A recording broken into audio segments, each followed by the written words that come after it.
నమస్తే, welcome to Bhavat media news. Medchal జిల్లా పద్మశాలి మహిళా సంక్షేమ సంఘం సువర్ణ ఫంక్షన్ హాల్లో నిర్వహించిన అంతర్జాతీయ మహిళా దినోత్సవ వేడుకల్లో పాల్గొన్న మల్కాజ్గిరి పార్లమెంట్ బీఆర్ఎస్ పార్టీ అభ్యర్థి రాగిడి లక్ష్మారెడ్డి. ఈ కార్యక్రమంలో దమ్మయ్యగూడ మున్సిపల్ చైర్మన్ పరిణిత గౌడ్, అఖిల భారతీయ పద్మశాలి జాతీయ మహిళా అధ్యక్షురాలు వనం దుసంకల, అఖిల భారతీ పద్మశాలి జాతీయ అధ్యక్షుడు కె స్వామి, అఖిల భారతీయ రాజకీయ విభాగం అధ్యక్షుడు బొల్ల శివశంకర్, జిల్లా అధ్యక్షుడు గణేష్, జిల్లా మహిళా అధ్యక్షురాలు ప్రవళిక, జిల్లా ప్రధాన కార్యదర్శి పద్మ, వందలాది మంది మహిళలు పాల్గొన్నారు. ఎంపీ అభ్యర్థి రాగిడి లక్ష్మారెడ్డి గారికి కూడా ధన్యవాదాలు. ఇంత బిజీ షెడ్యూల్ లో ఉన్నా కానీ చాలా మంది ఇన్వైటీస్ ఉన్నారు. కార్డ్ చూస్తే ఫుల్ పేరు ఉన్నాయి, కానీ టైం తీసుకొని మరి ఈ రోజు ఇక్కడికి విచ్చేసినందుకు కూడా నేను ప్రత్యేకమైన ధన్యవాదాలు తెలుపుతున్నాను. అన్న గురించి నేను రీసెంట్ గానే ఉన్నాను, విన్నాను.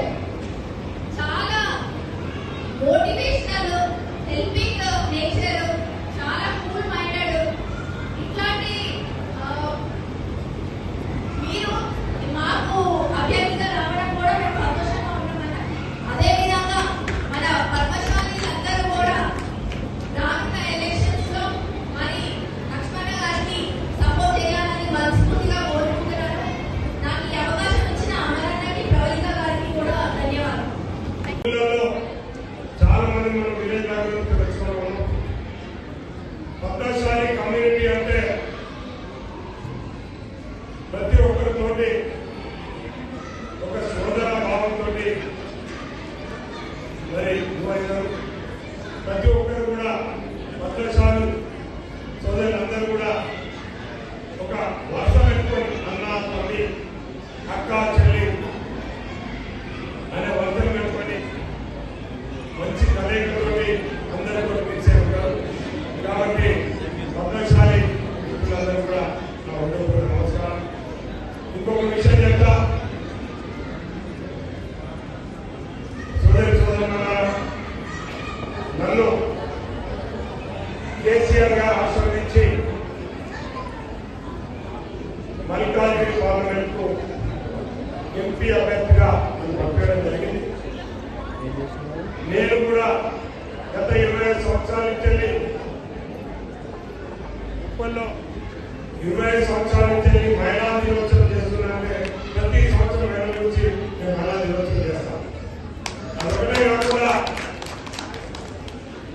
ఎందరో పేద స్టూడెంట్స్ ని వేలాది మందిని చదివించాం. అట్లే పేద మహిళల గురించి, జీవనోపాధి గురించి వేలాది మంది పేద మహిళలకు నేను సహాయం చేశాను. వేలాది మంది పేషెంట్స్ కి నేను ఆపరేషన్ చేయడం జరిగింది. ఇప్పటివరకు నేను మెగా మెడికల్ క్యాంపులు దాదాపు 180 మెగా మెడికల్ క్యాంపులు నిర్వహించడం జరిగింది. పేదవాళ్ళ గురించి నేను ఒకటే మీకు విజ్ఞప్తి చేస్తున్నాను, ఇది రాజకీయ వేదిక కాదు. ఇక్కడికి వచ్చినప్పుడే రాజకీయం మాట్లాడదు అనిపించింది. మీకు ఒక్కసారి నా విషయం చేయలేదు. నన్ను రాబోయే ఎన్నికలలో మీ అన్నలాగా, మీ తమ్ముడిలాగా, మీ బిడ్డలాగా నన్ను ఆశీర్వదించాలి. నాకు ఓటేసి